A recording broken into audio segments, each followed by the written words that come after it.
Yan mga Lodi, samahan niyo ako sa pamumulot ng isda ngayon kasi katatapos lang ng unos dito sa aming lugar.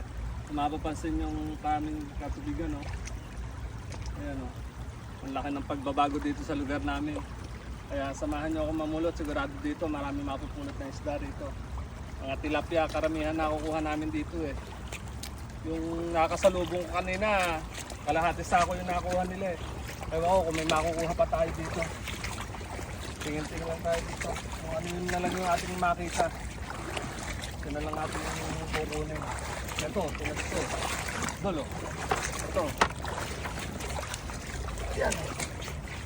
Mga tira-tirahan na lang siguro nila to. Ito pa oh. Ayun. Good size oh. Dami na kasi nila nakuha kanina eh. Naunahan tayo eh. Mga tira-tirahan na lang to. Ito pa oh. Oh, kulay pula oh. Oh. Oh. Mahaling isda to. Isa pa oh. Yan oh. Nakakaapat na tayo. Ito pa isa pa oh. Ayun na. Ayun oh. Mga tira-tirahan na lang nila to. Ito pa oh. Oh, isa pa oh. Oh. Ayan o. Puting-puti o. Sarap yung panigang.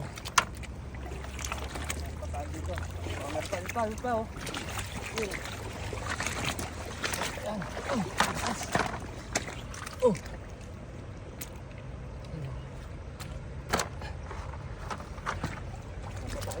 Patayin pa o.